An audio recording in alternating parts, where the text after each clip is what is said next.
Hello guys, welcome back to the channel JMD Academy. तो the next form is out for 2026 August batch. That is for Ganpat university DNS form. जी हाँ, Ganpat university का DNS का form out हो चुका है जिसकी last date is 31st of मार्च.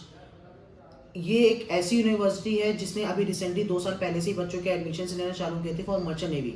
पहले ये बीएससी करवाती थी और अब ये डीएनएस के लिए भी फॉर्म्स आउट करने लग गई है क्योंकि इसमें इंटरनल कंपनीज जो हैं वो बहुत ज़्यादा ही मतलब कहते हैं ना कि बच्चों की फेवरेट कंपनीज में से एक जो होती है वो 40 सीट्स हैं और उसमें से आती हैं companies like Tom tankers, MOL, तो एमटीएम टैंकर्स, ऐसी बड़ी बड़ी कंपनीज जो आप लोगों ने सुनी होंगी. मोस्ट ऑफ द बच्चों के मतलब मेरे ख्याल से जो भी अभी वीडियोस देख रहे हैं ड्रॉपर होंगे तो मैं समझता हूँ, बट अगर अपेयरिंग है तो मेरे को पता नहीं है, अगर वो जानते नहीं जानते, बट ये जो कंपनीज है ना वो सबकी विश लिस्ट में टॉप पे आती हैं.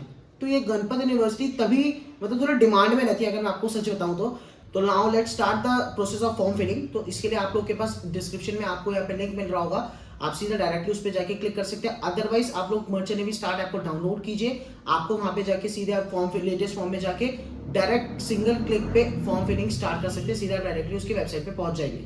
अगर मैं जैसे आप उस किसी भी तरीके से वहां पे पहुंचते हैं तो आपको वेबसाइट पे आप देखेंगे गणपत यूनिवर्सिटी की आप ऑफिशियल वेबसाइट पे पहुंचेंगे जहाँ पे आपको प्रॉपर तरीके से एक रजिस्ट्रेशन का यहाँ पे आपको वो दिया हुआ होगा, एडमिशन फॉर 2026-2027. इसमें आप सबसे पहले अपना नाम डालिए, अपना ईमेल आईडी डालिए, ईमेल आईडी डालने के बाद अपना फ़ोन नंबर डालिए.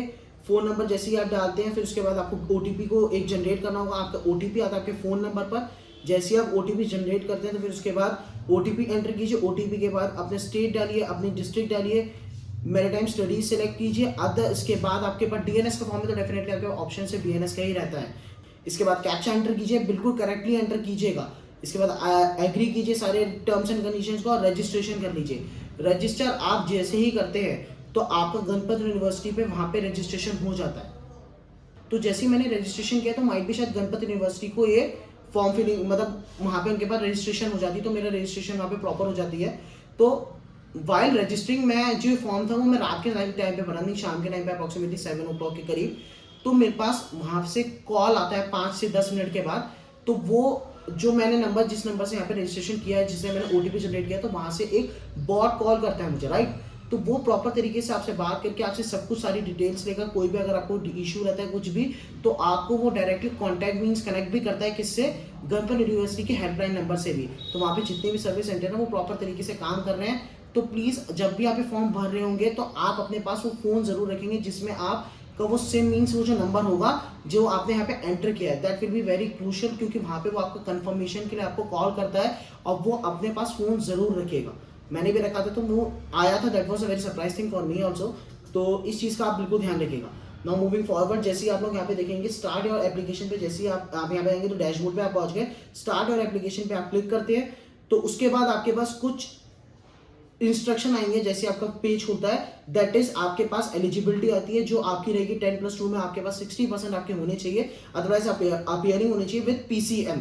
पीसीएम आपके 60% होने चाहिए, उससे कम नहीं. इंग्लिश में आपके 50% ऑफ योर मार्क्स होने चाहिए.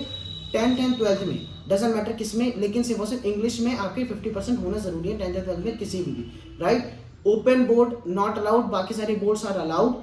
इसके बाद आपकी जो लास्ट डेट है दैट इज 31st ऑफ मार्च, जो मैंने आपको स्टार्टिंग में बता दी थी. इस चीज़ का बहुत अच्छे से ध्यान रखेंगे. मूविंग फॉरवर्ड, आप प्रोग्राम लेवल पे सिलेक्शन करेंगे तो वहाँ पे आपका डिप्लोमा नॉटिकल साइंस सेलेक्ट होगा. एंट्री टाइप आपकी जो रहेगी वो आप प्लीज ध्यान से देखिए. रेगुलर मीन्स फ्रेश जो आप बोलेंगे, लेटरल मीन्स लेटरल एंट्री जो होती है वो चीज़ के लिए, तो वो आप ना चूज करते हुए सारे के सारे बच्चे रेगुलर पे ही चूज करेंगे. Now moving forward, that will be education loan. अगर आपको एजुकेशन लोन रिक्वायर्ड है तो एजुकेशन लोन पे येस कीजिए, नहीं है तो डेफिनेटली आप उस पर नो ही करेंगे. नाउ मूविंग फॉरवर्ड, आप लोगों ने सबसे पहले गणपत यूनिवर्सिटी के बारे में कहाँ पे सुना था, तो it is a type of source form जो वो लोग भरवाते हैं, तो ये प्लीज जरूर भर दीजिएगा. इसके बाद आता है कि are you a student of Ganpat university, that means Ganpat university के आप स्टूडेंट हैं या नहीं. तो अगर आप हैं तो डेफिनेटली आप यस भरेंगे, अगर नहीं है तो नहीं, क्योंकि गणपत यूनिवर्सिटी बेटा सिर्फ वैसे मैरीटाइम इंस्टीट्यूट नहीं है, वो एक बहुत बड़ा इंस्टीट्यूट है जहाँ पे बहुत सारे अलग अलग कोर्सेज होते हैं, मेडिकल भी होता है, लॉ भी होता है, अलग अलग चीजें भी होती हैं. ठीक है. नाउ मूविंग फॉरवर्ड, जैसे ही आप नेक्स्ट में जाएंगे तो आपकी पर्सनल डिटेल्स फिल की जाएंगी, जिसमें आप अपना नेम कीजिए, आपका लास्ट नेम और फर्स्ट नेम वो ऑलरेडी फेच कर लेता है. इसके बाद अपनी ईमेल आईडी डालिए, स्टूडेंट नेम डालिए, फिर उसके बाद अपनी डेट ऑफ बर्थ डालिएगा.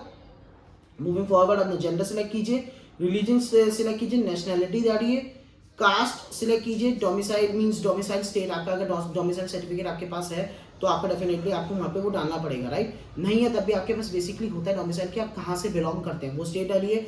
Do you have a passport, अगर पासपोर्ट है तो प्लीज़ बनवाइए, अगर नहीं है तो प्लीज़ बेटा जितनी जल्दी हो सके पासपोर्ट बनवा लीजिए, क्योंकि इट इज़ वेरी इंपॉर्टेंट चीज़ कि आपके पास पासपोर्ट अभी होना चाहिए। एटलीस्ट नहीं है तो आप लोग अपने क्या कर सकते हैं, अप्लाई ज़रूर कर सकते हैं। इसके बाद अगर आप डिफरेंशियली एबल्ड है तो फिर आप उसको कर सकते हैं। इसके बाद are you eligible for economically backward class. Economically backward class वो होती है बेटा जो फाइनेंशियली वीक बच्चे होते हैं वो, अगर आप लोग के लिए उसके लिए आप एलिजिबल हैं तो आप उसको यस कर सकते हैं, अदरवाइज नहीं तो यू कैन मूव फॉरवर्ड। इसके बाद अपनी करंट एज डालिए। फूड हैबिट, अगर आप वेजिटेरियन है तो वेजिटेरियन सेलेक्ट कीजिए, नॉन वेजिटेरियन है नॉन वेजिटेरियन सेलेक्ट कीजिए। हाइट लीजिए, वेट डालिए, फिर उसके बाद आपका वो BMI ऑटोमेटिकली फेच कर लेता है। नियरेस्ट एयरपोर्ट जो आपके घर के एड्रेस के बराबर में है वो डालिए, ठीक है ना। घर के एड्रेस मीन्स आपका जो घर है उसके आसपास जो भी सबसे नियरेस्ट एयरपोर्ट होगा वो आप लोग यहाँ पे डालेंगे। Now it's your any achievement. अब देखिए इस पे रेड डॉट नहीं है, that means it is not compulsory, red star नहीं है, बट अगर आपकी कोई भी अचीवमेंट है तो प्लीज उसको सिलेक्ट कीजिए, क्योंकि and it is very important thing, आलस मत कीजिएगा, don't be lazy in this. अगर आपका कोई भी अचीवमेंट है तो उसको प्लीज भरिए, क्योंकि ये गणपत यूनिवर्सिटी बेसिकली आपका जो टेस्ट होता है उसके बाद सारी की सारी आपकी जो सीवी होती है, ये जो आपका प्रॉपर फॉर्म भरता है ना, इसका वो एक पहले टेस्ट लेते हैं, इसके बाद टेस्ट के बाद आपका इंटरव्यू लेते हैं, अगर आप टेस्ट में सिलेक्ट होते हैं तो उसके बाद बेटा ये होता है कि वो ना उस इंटरव्यू के बेसिस पे और इस प्रॉपर आपका जो इससे सीवी तैयार होता है वो कंपनीज को भेजा जाता है। तो ये एक सीवी की तरह ही आपका यूज होगा जो आगे कंपनीज पे जाएगा, internal companies like big companies like Tom tankers, MOL। तो बेटा उन लोगों के पास जाता है तो कुछ तो आपके पास दिखाने के लिए होना चाहिए। अगर आपने कोई भी अचीवमेंट्स है तो वो सारी की सारी आप यहाँ पे फिल कीजिए, that is very very important thing. जैसे ही आप इसको भर लेंगे, now moving forward, that is are you currently sponsored by any company. Definitely मुझे लगता है कि येस और नो में आप नो ही भरेंगे, जिस हिसाब से अभी फिलहाल हम अगस्त के लिए भर रहे थे, दैट विल बी नो। अगर है तो yes you can fill, but most probably आपका नो ही रहेगा। नाउ मूविंग फॉरवर्ड, जैसे ही हम लोग आगे बढ़ते हैं तो इसके बाद आपका पासपोर्ट डिटेल्स, अगर आपने ऊपर येस लिखा हुआ है तो डेफिनेटली आपसे वो पासपोर्ट डिटेल्स मांगेगा ही मांगेगा। पासपोर्ट डिटेल्स में अपना पासपोर्ट नंबर डालिए, ठीक है, प्लेस ऑफ इशू डालिए, कहाँ से आपने इशू किया था, कहाँ पे आपका पासपोर्ट बनता है, ठीक है, और फिर उसके बाद बाकी की डिटेल्स डाल के आगे बढ़िए। Now it will be your fathers detail, mother detail डालिए, फादर्स की डिटेल डालिए, मोबाइल नंबर, उनका ईमेल आईडी वगैरह सब कुछ प्रॉपर तरीके से भरिए। Family annual income is very very important thing, इसको देख के भरिएगा कि लास्ट आपकी जो फाइनेंशियल ईयर में जो आपकी इनकम रही थी उस हिसाब से आपका क्या रहता है, फिर उसको भर दीजिएगा। नाउ मूविंग फॉरवर्ड, अपने एड्रेस के लिए सारी डिटेल्स भरिए। आपका एड्रेस जो मांगा गया वो चीज़ का ध्यान रखिए, प्रॉपर आपका जो एड्रेस है उसी पे ही भरिएगा। उसके बाद आपको यहाँ पे दिया हुआ इस permanent address same as address for correspondence. तो इस चीज़ का आप ध्यान रखिएगा कि इसमें अगर आपके आधार कार्ड का जो एड्रेस है, ये बहुत सारे बच्चों को हमेशा कंफ्यूजन रहता है, कमेंट सेक्शन में बच्चे पूछते रहते हैं कि सर इसमें मैं क्या करूं। अगर आपका आधार कार्ड का एड्रेस अलग है तो अगर मैं परमानेंट एड्रेस की बात करूं और आपका जो ऑथराइज्ड कॉरेस्पॉन्डेंस एड्रेस रहता है, तो बेसिकली परमानेंट एड्रेस वो रहते हैं जो आपके आधार कार्ड पे है। माइट भी शायद वो आपका कुछ और होगा, लेकिन इसके बाद आप कहीं और रहने लग गए हैं कहीं अचानक से जाके, तो वो आपका कॉरेस्पॉन्डेंस एड्रेस रहता है जो आपको ऊपर आएगा। अगर आपका परमानेंट एड्रेस और कॉरेस्पॉन्डेंस एड्रेस एक ही है जहाँ पे आप अभी यहाँ पे रह रहे हैं और आपके जो आधार कार्ड का एड्रेस है, तब तो आप उसमें क्या करेंगे, यस अदरवाइज नो करके उसमें आपके जो आपके प्रॉपर परमानेंट एड्रेस है वो यहाँ पे भरेंगे। तो इस चीज़ का आप हमेशा ध्यान रखिएगा, कोई भी डाउट नहीं आना चाहिए। नाउ मूविंग फॉरवर्ड, आपके एजुकेशनल डिटेल्स पे आ जाते हैं।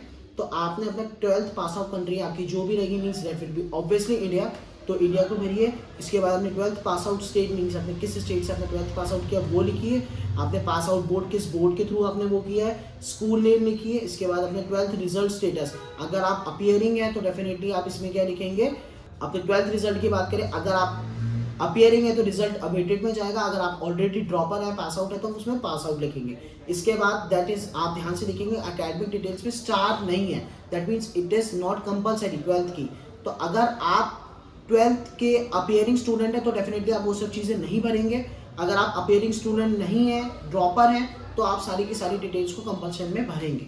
That is very very important चीज़, तो उसको प्रॉपर तरीके से देखिए। 12th percentage of PCM subject including practicals including जो आपके ओवरऑल जो आपकी उसमें रहती है, उसमें आपकी टोटल परसेंटेज कितनी आई है वो मीन्स आपकी जो ओवरऑल परसेंटेज बनी है 12th की वो आपको यहाँ पे भरनी है। और 12th percentage of English subject, English में कितने मार्क्स आए हैं वो आपको यहाँ पे लिखने होंगे, इस चीज़ का ध्यान रखिएगा।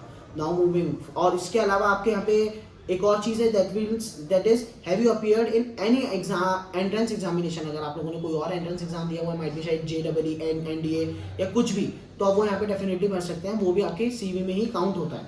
नाउ मूविंग फॉरवर्ड, सीधे आप पेमेंट में आ जाते हैं, ठीक है ना, पेमेंट पेज पे। तो यहाँ पे आप देख सकते हैं आपका सारी डिटेल्स आपको लिखी होंगी एंड डेट विल बी 500। इसकी कॉस्टिंग जो रहेगी वो 500 आपकी कॉस्टिंग रहेगी ओवरऑल की।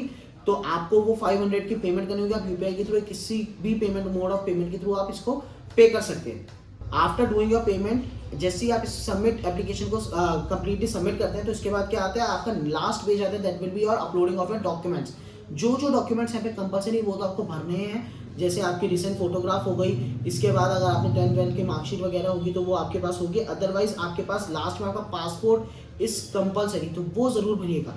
जो डॉक्यूमेंट्स आपसे कहे गए हैं वो सारे डॉक्यूमेंट्स भरिए। नीचे देख लीजिएगा कि कौन सी आपकी लिमिट है, किस फॉर्मेट में आप, बेसिकली मैं अगर देख पाऊँ तो सारे के सारे फॉर्मेट्स आपके अलाउड है, JPG, PNG, PDF, सारी तरीके के फॉर्मेट्स अलाउड हैं।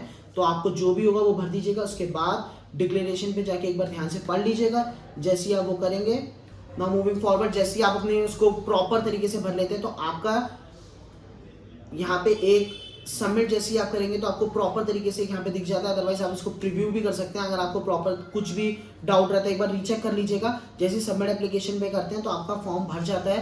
प्रिंट मीन्स आप अपने एप्लीकेशन फॉर्म को प्रिंट भी कर सकते हैं। जैसे आप इस पर क्लिक करते हैं तो आप एक बार देख लीजिए, आपका प्रॉपर इस तरीके से यहाँ पे आ जाएगा आपका एप्लीकेशन फॉर्म। इसको आप डेफिनेटली अपने पास सेव रखिएगा, that is very important thing. अगर नहीं हो पाता तो नो इशू विद दैट, आप इसको कभी भी वापस से लॉगिन करके जैसे आपके पेज पे रहता है वहाँ पे आप निकाल सकते हैं, ठीक है। तो this was the complete process to fill the Ganpat university form DNS का। अगर आपको कुछ भी डाउट रहता है, पहले तो मैं आपको बता दूं ये DNS का फॉर्म था, not for BSc and BTech।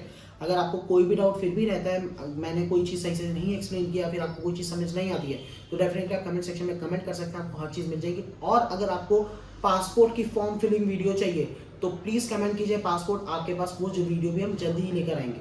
तब तक के लिए जय हिंद, जय भारत, जय माता।